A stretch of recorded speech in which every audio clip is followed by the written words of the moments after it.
আসসালামু আলাইকুম, তাসরিমা নাহিদ আমন্ত্রণ জানাচ্ছি এনটিভির সন্ধ্যার খবরে। ক্রাউন সেমের শিরোনাম দেখছিলেন, জানাবো পুরো খবর। জুলাই সনদের স্বাক্ষরের মধ্য দিয়ে নতুন বাংলাদেশের সূচনা হয়েছে উল্লেখ করে প্রধান উপদেষ্টা ডক্টর মোহাম্মদ ইউনূস বলেছেন, এর মধ্য দিয়ে দেশ বর্বরতা থেকে সভ্যতায় প্রবেশ করল। ডক্টর ইউনূস আশা প্রকাশ করেন, সবার সম্মিলিত প্রয়াসে নতুন পথরেখা দেশকে এক উজ্জ্বল ভবিষ্যতের দিকে নিয়ে যাবে। তিনি বলেন, আজকের দিন সারা পৃথিবীর জন্য বড় উদাহরণ হয়ে থাকবে। বিএনপি সহ 25টি রাজনৈতিক দল এই সনদে স্বাক্ষর করে, জানাচ্ছেন হাসান মাহমুদ।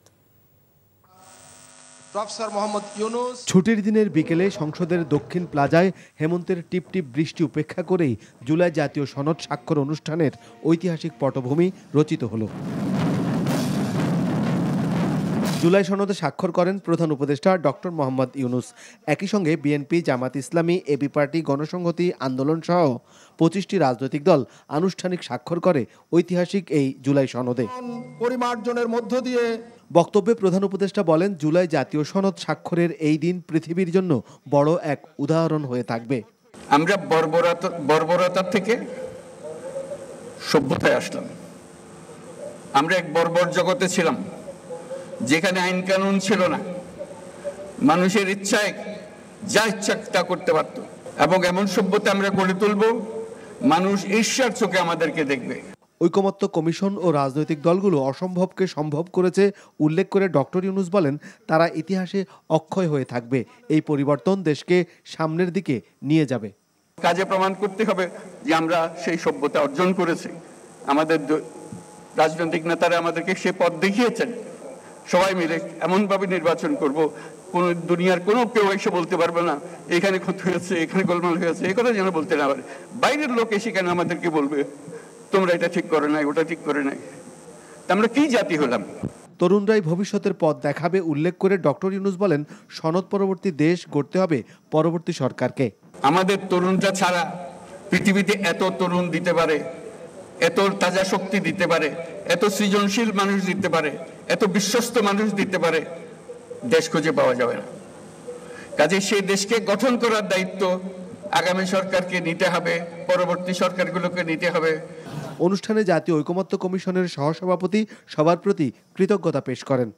এই জাতীয় সনদ স্বাক্ষরের এই অনুষ্ঠান ঐতিহাসিক। আমরা যে দীর্ঘ পথ 1971 সালের মুক্তিযুদ্ধ পরবর্তী সময়ের সূচনা হয়েছে, তার একটি পর্যায়ে এটি। নবজন্মের মধ্য দিয়ে ঐক্যবদ্ধ প্রচেষ্টায় দেশ এগিয়ে যাবে, এমন প্রত্যাশা সবার। Hasan Mahmud, NTV news, Dhaka. July সনদ স্বাক্ষর করা মানেই জাতীয় ঐক্য নয় বলে মন্তব্য করেছেন জাতীয় নাগরিক পার্টির আহ্বায়ক নাহিদ ইসলাম। জাতীয় ঐক্যের নামে জাতির সাথে প্রতারণা করা হচ্ছে বলে অভিযোগ করেন তিনি। রাজধানীর ইস্কাটনে জাতীয় শ্রমিক শক্তির আত্মপ্রকাশ অনুষ্ঠানে নাহিদ ইসলাম বলেন, সমাজের সব অংশের মানুষ একত্রিত হয়ে লড়াই করার মাধ্যমে জাতীয় ঐক্য প্রতিষ্ঠিত হয়। জুলাই সনদের স্বাক্ষর করার মাধ্যমে জাতীয় ঐক্য প্রতিষ্ঠিত হয় না। বলেন, ঐক্যবদ্ধভাবে মানবিক রাজনীতি প্রতিষ্ঠা করবে জাতীয় শ্রমিক শক্তি। নাহিদ বলেন, শেখ হাসিনার ফ্যাসিস্ট আমলে শ্রমিকরা সবচেয়ে বেশি নির্যাতিত হয়েছিলেন। জাতীয় শ্রমিক শক্তি বাংলাদেশের সব শ্রমিকের মুক্তি এবং মর্যাদা প্রতিষ্ঠার লক্ষ্যে কাজ করবে বলে মনে করেন তিনি। এ সময় মাজহারুল ইসলাম ফকিরকে আহ্বায়ক ঘোষণা করে শ্রমিক শক্তির আত্মপ্রকাশ ঘোষণা করেন তিনি। জাতীয় ঐক্য বলতে আমাদের দেশের কিছু মানুষ মনে করে শুধু কয়েকটা রাজনৈতিক দল এক টেবিলে বসলেই জাতীয় ঐক্য হয়ে যায়। আজকেও জুলাই সনদ নামে একটা সনদে কিছু রাজনৈতিক দল একত্র হয়ে স্বাক্ষর করবে এবং এর নাম তারা দিতে চায় জাতীয় ঐক্য। আমরা মনে করি এটা কোনো জাতীয় ঐক্য নয়। আমাদের যে দায় ও দরদের রাজনীতি এবং মানবিক মর্যাদা প্রতিষ্ঠার রাজনীতি, সেই রাজনীতি আমরা প্রতিষ্ঠা করে যাব। এইটা বাংলাদেশের জনগণের প্রতি, জুলাই গণ অভ্যুত্থানের শহীদদের প্রতি, আহতদের প্রতি আমাদের কমিটমেন্ট। জুলাই জাতীয় সনদ স্বাক্ষরের মধ্য দিয়ে দেশের রাজনৈতিক ইতিহাসে নতুন সূচনা হয়েছে বলে জানিয়েছেন বিভিন্ন রাজনৈতিক দলের নেতারা। তবে সনদ বাস্তবায়নে চ্যালেঞ্জ রয়েছে বলে মনে করেন কেউ কেউ। এছাড়া জুলাই সনদ নিয়ে মিশ্র প্রতিক্রিয়া আছে বেশ কিছু রাজনৈতিক দলে। রিপোর্টে জানাচ্ছেন শফি মাহমুদ সাগর।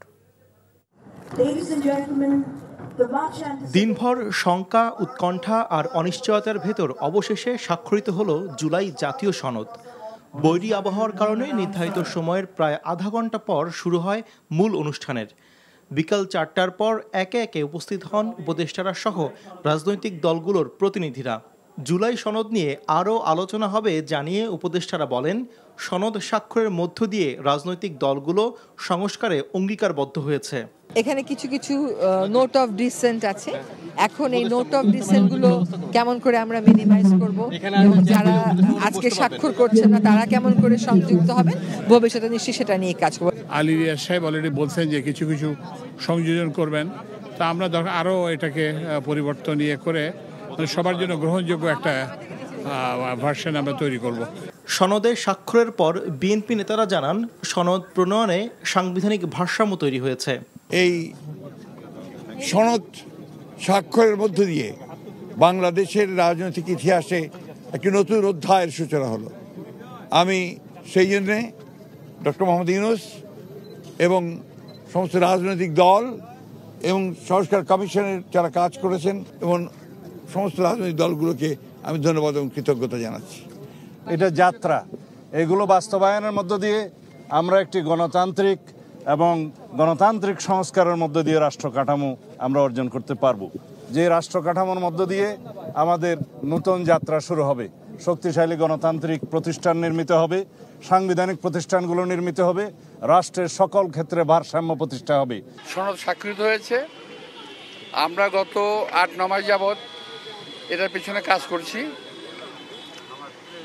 সমস্ত রাজনৈতিক দল মিলে স্বাক্ষর হয়েছে। আমি আশা করি এই সনদের ভালো দিকগুলো জাতি গ্রহণ করবে। তবে সনদ বাস্তবায়নের রূপরেখা তৈরি না হওয়ায় সনদ বাস্তবায়নে চ্যালেঞ্জ রয়েছে বলে জানায় জামায়াত ইসলামী। দ্রুত সনদ বাস্তবায়নে আহ্বান জানায় অন্যান্য রাজনৈতিক দলগুলো। আইনি ভিত্তি যদি না দেন তাহলে এই সনদটা এবং বিপ্লবের যে উদ্দেশ্য, স্পিরিট এবং ঐক্যমত পৌঁছার জন্য যে সংস্কার, এই উদ্দেশ্যটা ব্যাহত হবে, অনিশ্চিত হয়ে পড়বে। সনদ নিয়ে তার বাস্তবায়ন নিয়ে কথা বলাই হয়নি। আমাদেরকে যেটা সই করতে দেওয়া হয়েছে সেটা শুধুমাত্র অঙ্গীকারনামা। এর মধ্যে আরও যে সমস্ত বিতর্কিত বিষয় ছিল সেগুলো অ্যাভয়েড করা হয়েছে, কিন্তু শেষ পর্যন্ত এটা সই হয়েছে। আমি বলবো বিষয়টা ভালো হয়েছে। সবাই আগে থেকে বলে রাখছি আমরা একমত আছি, ইনশাআল্লাহ সুন্দর নির্বাচনের দিকে আমরা আগাচ্ছি। যে অংশটুকু বাস্তবায়নে যেখানে বাধা আসবে সেখানে আমরা আমাদের সংগ্রাম অব্যাহত রাখবো এবং এটাকে আমরা আমাদের জাতীয় আগামী দিনের রাজনীতির মূল কেন্দ্রবিন্দু বানাতে চাই। 25টি রাজনৈতিক দল জুলাই জাতীয় সনদে স্বাক্ষর করেছে। 8 মাসেরও বেশি সময় আলোচনার পর অবশেষে স্বাক্ষরিত হলো জুলাই জাতীয় সনদের। তবে এতে অংশ নেয়নি এনসিপি সহ বেশ কিছু রাজনৈতিক দল। গুরুত্বপূর্ণ প্রস্তাবে রাজনৈতিক দলগুলোর মতভিন্নতা এবং অসন্তুষ্টি শঙ্কা জাগাচ্ছে সনদ বাস্তবায়নে। শফি মাহমুদ সাগর, জাতীয় সংসদ ভবন, এনটিভি নিউজ, ঢাকা। সনদ স্বাক্ষরের আগে সকালে সংসদ ভবনের দক্ষিণ প্লাজায় জুলাই যোদ্ধাদের সাথে পুলিশের ব্যাপক সংঘর্ষ হয়। গাড়ি ভাঙচুর, ধাওয়া, পাল্টা ধাওয়া সহ উদ্বুদ্ধ পরিস্থিতি নিয়ন্ত্রণে টিয়ারশেল নিক্ষেপ ও লাঠিচার্জ করে পুলিশ। এতে আহত হয় অনেকেই। পরে পুলিশ ঘটনা নিয়ন্ত্রণে নেয়। জুলাই যোদ্ধাদের দাবি, জুলাই সনদ সংশোধন করে সংবিধানে অন্তর্ভুক্ত করা। আপেল শাহরিয়ারের রিপোর্ট। সংসদ ভবনের দক্ষিণ গেট দিয়ে জুলাই সনদ স্বাক্ষর অনুষ্ঠানের স্থলে বাধা ডিঙ্গিয়ে প্রবেশ করে বিক্ষুব্ধ জুলাই যোদ্ধারা।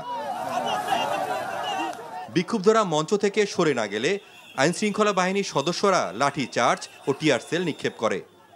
এতে পুরো এলাকায় ভীতিকর পরিস্থিতি তৈরি হয়। আহত হন অনেকে।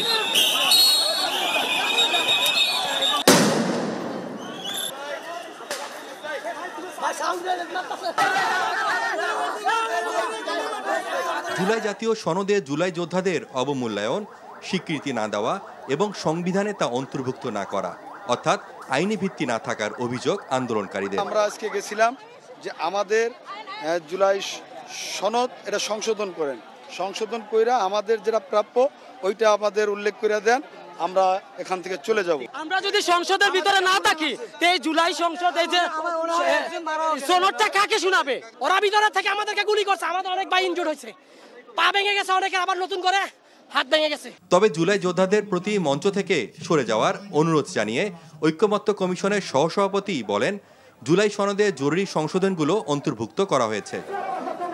জুলাই যোদ্ধাদের অবদানের স্বীকৃতি আছে, পাশাপাশি প্রতিশ্রুতি এবং অঙ্গীকার আছে যে আপনাদের রাষ্ট্রীয় মর্যাদা থেকে শুরু করে সমস্ত রকম আইনি সুরক্ষা এবং নিরাপত্তার প্রশ্ন। পরে পরিস্থিতি নিয়ন্ত্রণে আনে আইন শৃঙ্খলা বাহিনী। Apple Shahriar, NTV news, Dhaka. July সনদে স্বাক্ষরের দিনে জুলাই শহীদ পরিবারগুলোকে রাস্তায় নামতে হয়েছে, যা লজ্জার মন্তব্য করে জামায়াতে ইসলামের আমির ডক্টর শফিকুর রহমান বলেছেন, অন্তর্বর্তী সরকারের ব্যর্থতা তাদের রাস্তায় নামতে বাধ্য করেছে।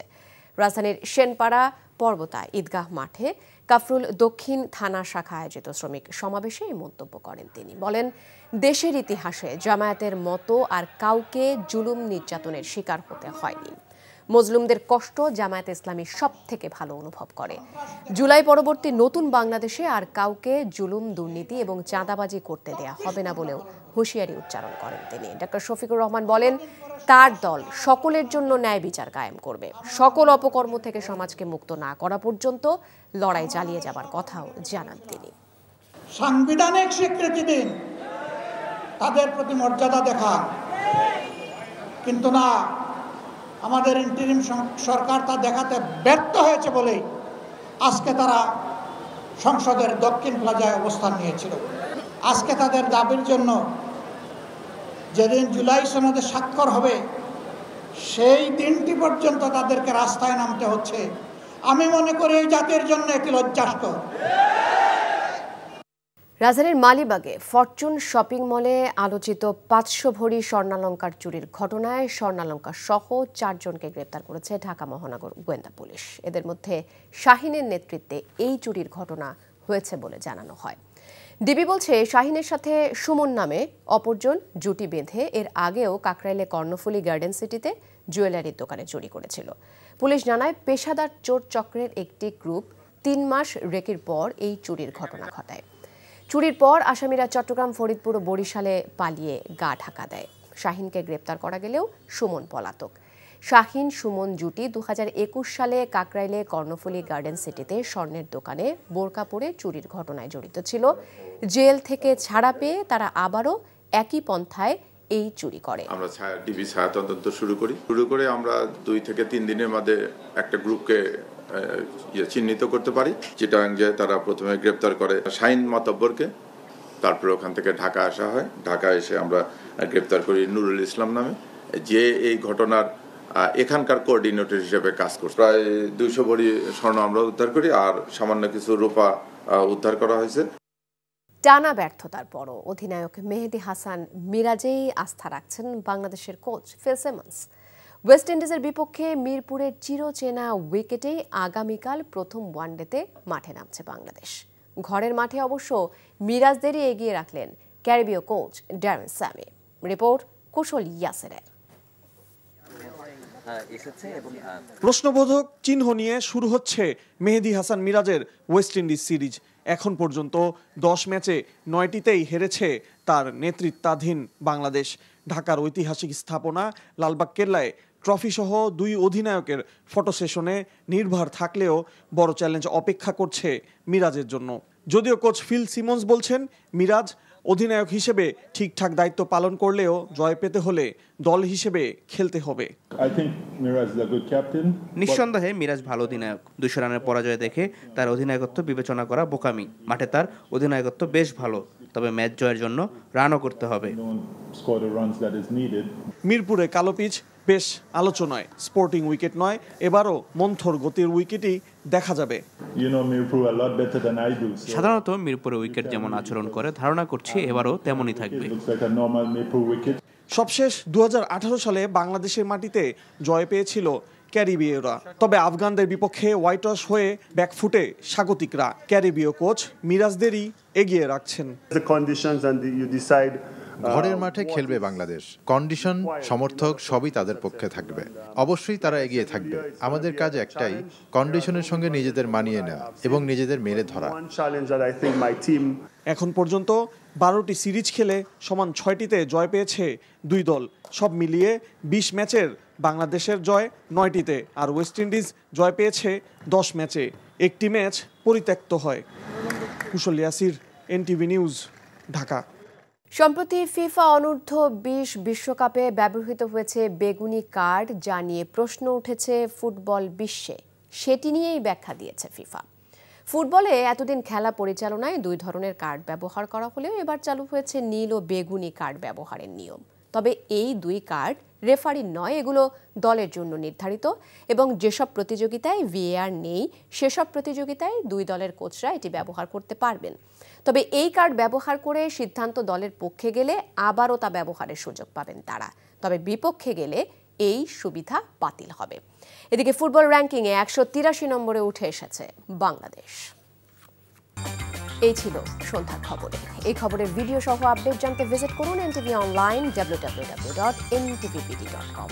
এছাড়াও এনটিভির জনপ্রিয় সব অনুষ্ঠান ও খবরের আপডেট জানতে ভিজিট করুন আমাদের ইউটিউব ও ভেরিফাইড ফেসবুক পেজে। রাত 10:30টায় রাতের খবর দেখার আমন্ত্রণ রইল। ধন্যবাদ সবাইকে।